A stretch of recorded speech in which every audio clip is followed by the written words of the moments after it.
and Support begins in 3, 2, 1. Hey everybody, welcome back to another episode of Nurture and Support. This is episode 141, the post-Friday the 13th episode. Yay, October! Yeah, the Friday the 13th in October. Doesn't get any better than that. So, once again, this is Mel at Karmic9. And this is Kelly at KELLYTHUL on Twitter. And if you hear any crashes in the background that I can't edit out, my cats are on a real tear today. So I apologize in advance, though you might get to hear lots of expletives if I catch myself on fire. So there's that. And I think it's a distinct, based on the pre-show conversations and noise levels, I think that's a distinct possibility. Yes, I'm sorry. I can't make them. There's 3 of them, and they're Hellcats. I can't make them leave.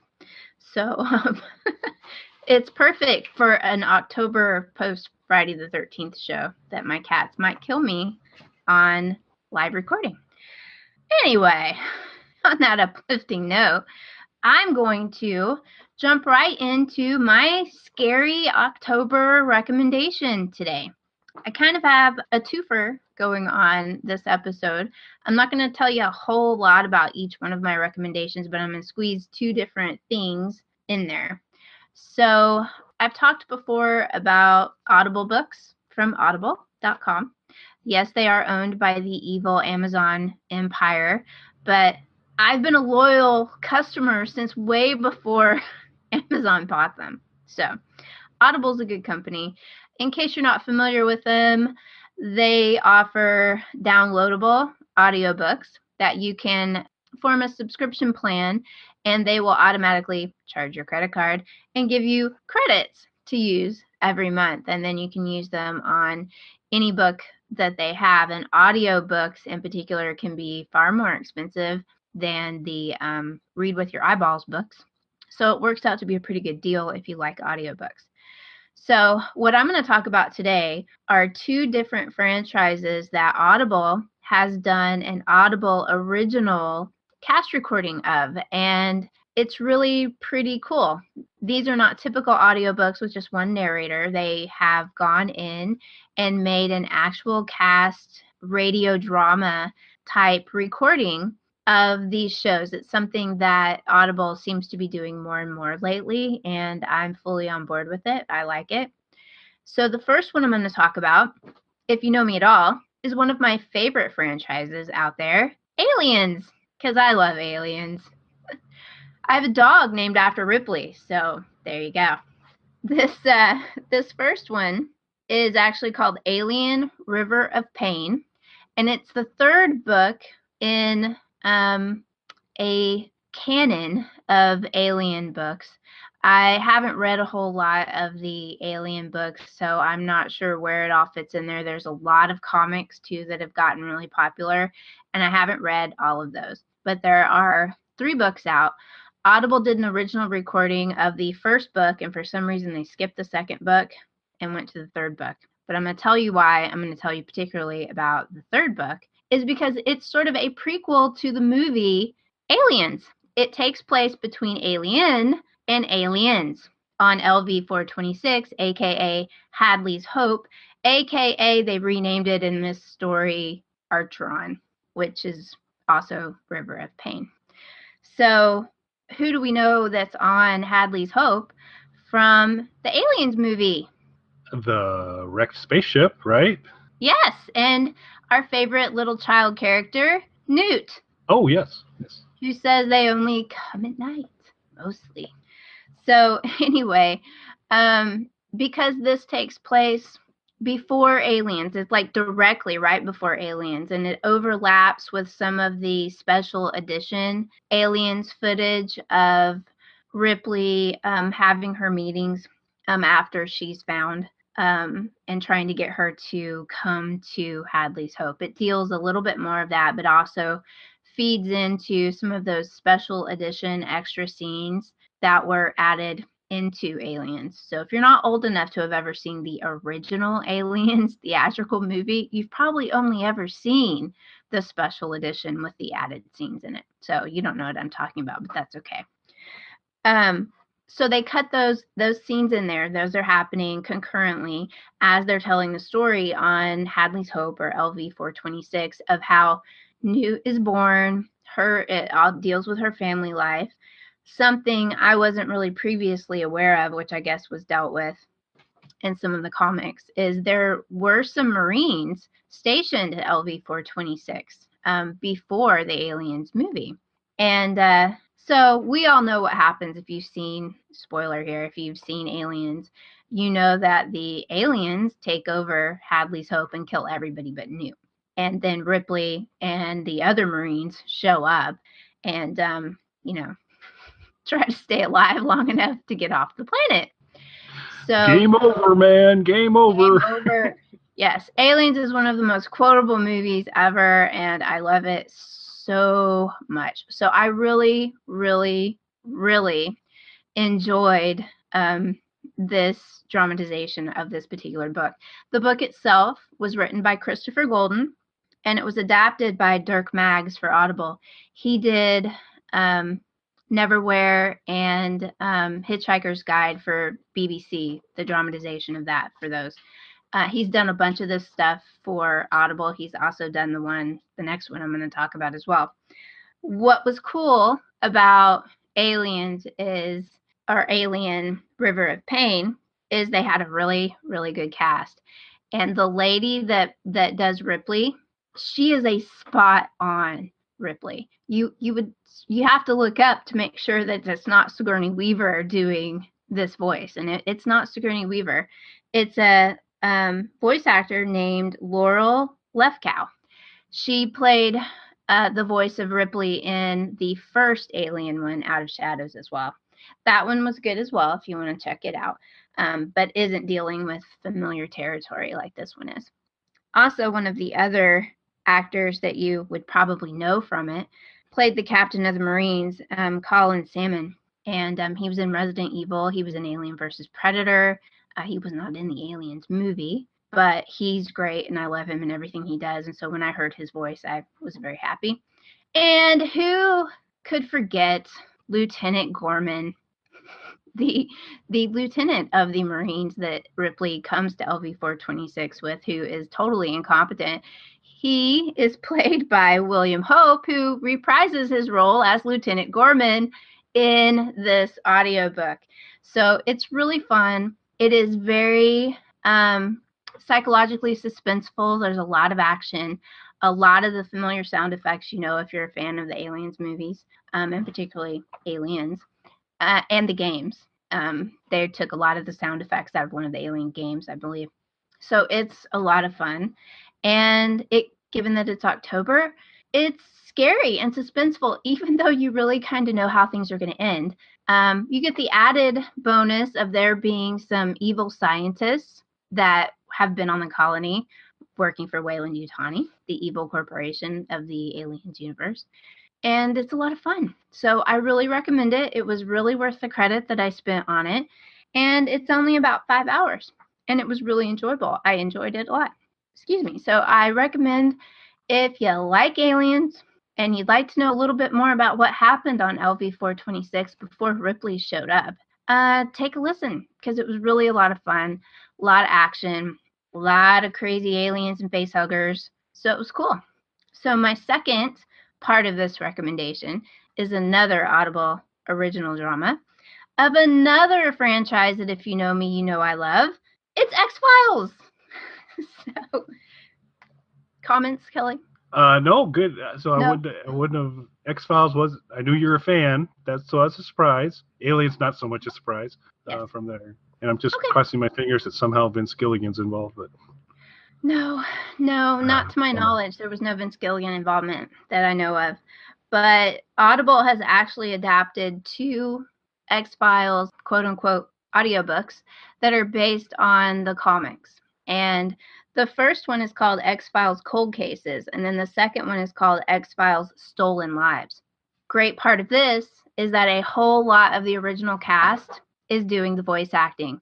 So you've got Gillian Anderson, David Duchovny, Mitch Pileggi is back as Skinner, and then you've got The Lone Gunmen all reprise their roles. If you're an X-Files fan, you know who they are.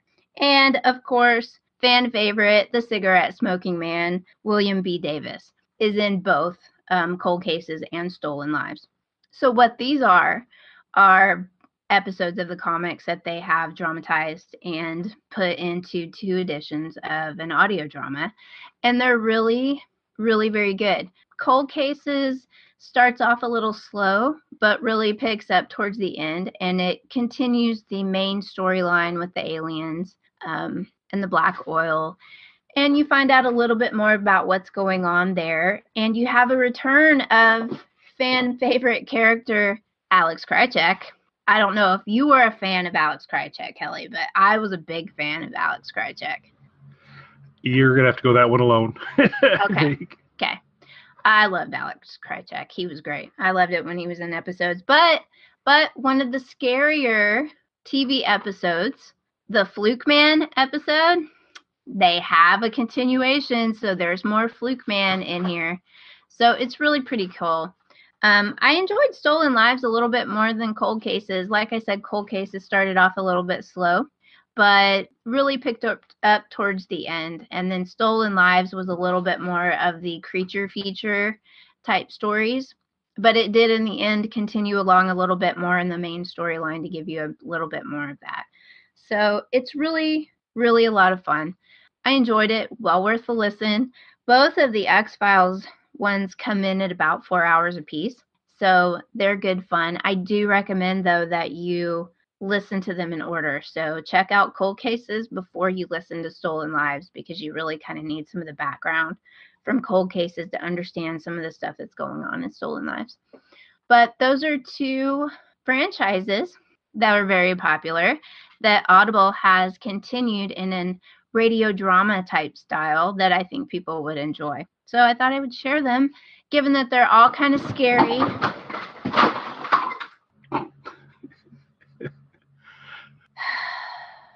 Yeah. So, anybody want some cats? Anyway. Yeah. Go listen to the X-Files while I murder some cats. But it's October, y'all. It's almost Halloween. Everybody needs some cats to wreck their lives around Halloween. It's a tradition. So that's my recommendation for this week, is some good old Audible original dramas, Alien River of Pain, and then X-Files Cold Cases and X-Files Stolen Lives. A lot of fun. A little bit scary. Lots of fun. Sound good. I think I'll start with the aliens ones, but they both sound really cool. Very cool. I really enjoyed the alien ones, especially if you're a big fan of the Aliens movie, like I am. I can, dream that movie. I know the whole thing. So I have the action figures. There you go. So gotten a few alien-esque things from Loot Crate over the years. A nice plushy stuffed face hugger, which is pretty cool, with a rubber band if you wanted to actually apply it to your face. Yep. And then more of some Funko, kind of the Funko-ish alien, which is kind of cool. So those have been good. Always worth diving into that world. Yes. Very cool. Well, I'm going to stay with the more traditional singular recommendation for mine. I will only have one, and it's a guilty pleasure. I think you all know by now that I'm a bit of a fan of documentaries and these types of things. So this isn't so much a documentary as kind of a history series, background on something, and it's actually background on ancient Rome. It's a Netflix series. It's 14 episodes long. Each episode runs 48 minutes, and it's called The Secrets of Ancient Rome. There's been a lot of stuff out on the Colosseum, Rome, etc. I have found this to be so jam-packed, full of information, presented in the most approachable fashion everywhere. We're gonna come back to that approachable fashion in a moment, but it is done very much in plain language. So I've seen numerous shows where they discuss kind of the various kinds of gladiators and these types of things. They do a whole section on the whole gladiator structure, which types of gladiators came first, which ones fought each other, how it all worked out, what different paths were for that. But it's done all in a very kind of simple and straightforward way. The hosts of it are Sean Patrick Lovett and Silvia Rubino. And it's very, very hard to find supporting information on the secrets of ancient Rome.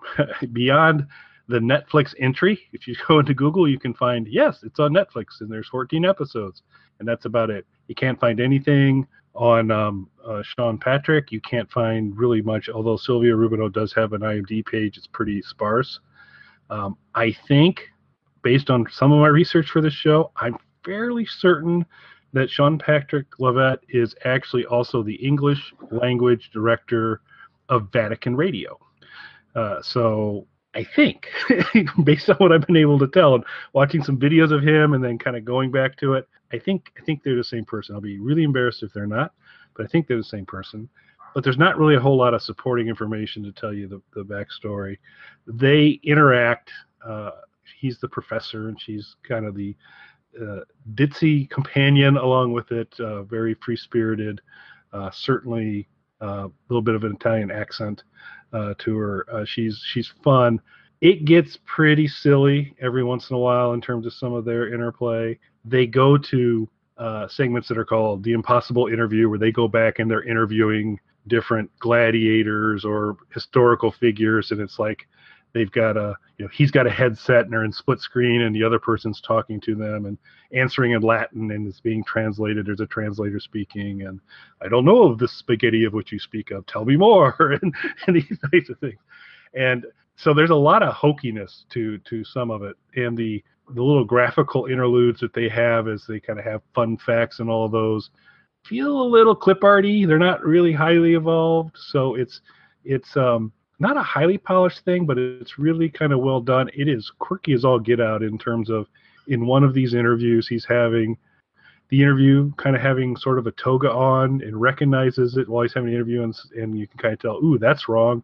So he takes the toga off, and then a little bit later, a camera guy comes in with a vest for him to wear, and he's kind of arguing with the camera guy about the vest, and you don't really quite understand how that fits into the interview and the things going on, but it's just like a lot of little fun things going on. But they just barrage you with a lot of really good information, and then just kind of mix it in with some general silliness here and there in between the sections, which is good. You get kind of a breather. It's all delivered again in a really good way. Little fun facts. Wages, what was highly important in the early days of Rome was salt. Salt served a lot of purposes. It was actually typically half of your pay, is you would be paid in coin and salt.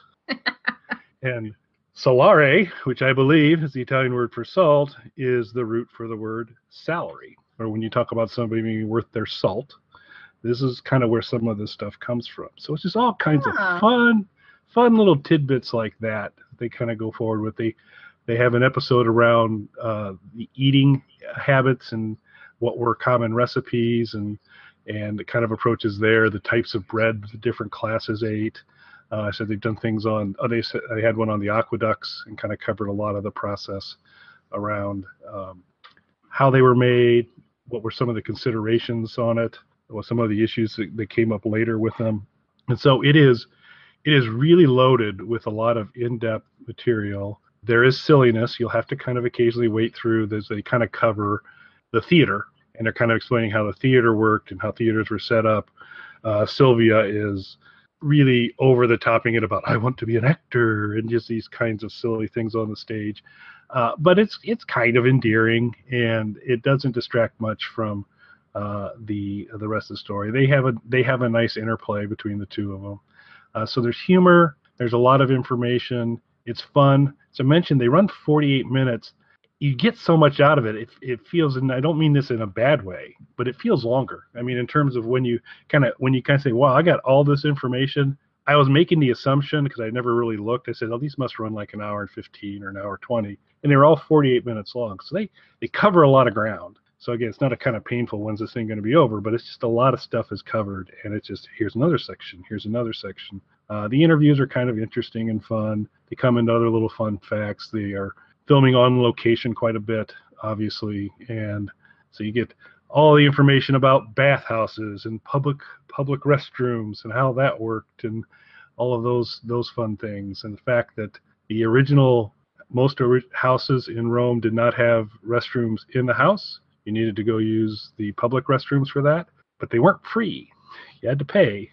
So if you were poor, then you went over and used some of the stuff near where they did the wash, because some of what you were going to leave had ammonia in it, and that was handy for wash. And so it's all very interesting from there. But they kind of show it all. It was odd, though, that while the restrooms you had to pay for, the public bathhouses became free. And anyone, all the classes, men and women, everybody was able. There was no distinction where there were many distinctions typically, and that what I assumed is everyone in Italy and Rome could drink wine. Turns out you needed to be over 30 to drink wine, and male.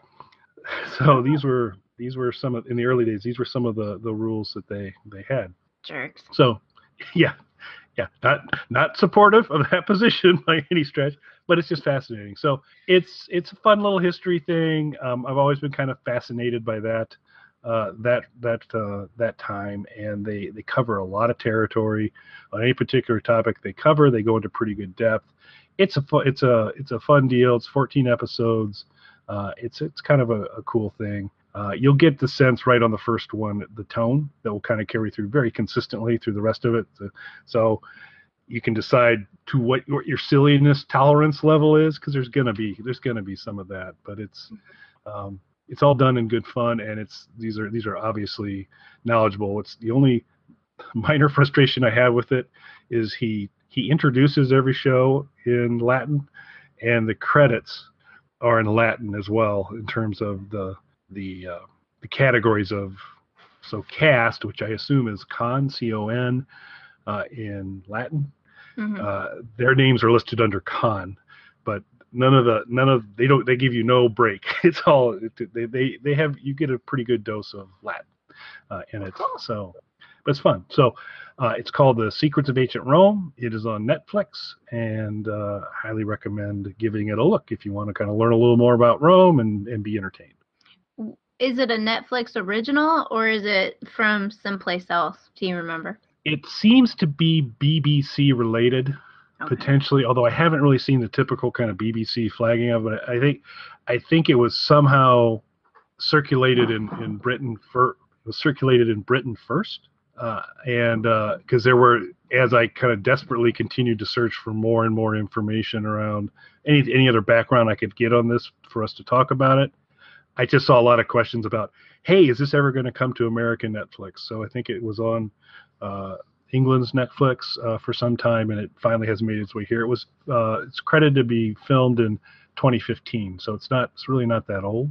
Mm-hmm. In terms of that, but I think it made its way over from England in terms of Netflix. So it's not a Netflix original, but it looks like more of an import. Yeah, cool. Nice. I always liked Rome. I took several classes on ancient civilizations in school. Of course, that was almost an ancient civilization ago. But hey, I like that. I'll have to check it out. So I think that takes us to social media, which I have none. So mine's just it's a cleanup, because I don't think we've ever recommended following Marvel on the show that I know of. I don't think so. It's a good follow, folks. So my recommendation is follow Marvel at Marvel, Marvel, and I think you know what they do. It's a good account to follow to keep track of all their different things. And since I don't believe we've recommended it on Nurture and Support as a follow, I just thought I'd throw my recommendation over this week as Marvel. All right. Yeah, I don't know if I follow them. I may not. I rely on my fellow nerds to tell me things many times. It's pretty handy. Pretty timely, typically. Oh, cats. Cats are evil, in case anyone didn't know that. My cats are evil. So, we're going to turn it over to Matt, and I don't know if we have anything evil to say about Matt this week. I don't. Nah, not this way. I don't. No, not this week. I can't.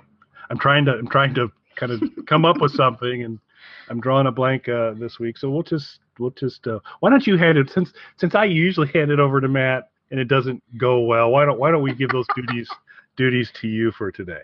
All right. Well, since I was talking about so many voice actors today, we'll turn it over to our resident voice actor, Matt Shivers, who was so kind as to do our outro and to tell everybody where they can find us online and email that we possibly check occasionally and all of those cool things. So we're going to turn it over to Matt right now. Bye, everybody. Thanks for listening. I hate cats.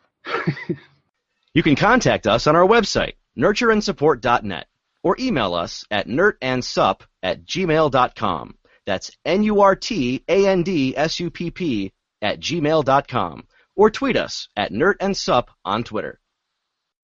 Nurturing and supporting Journey.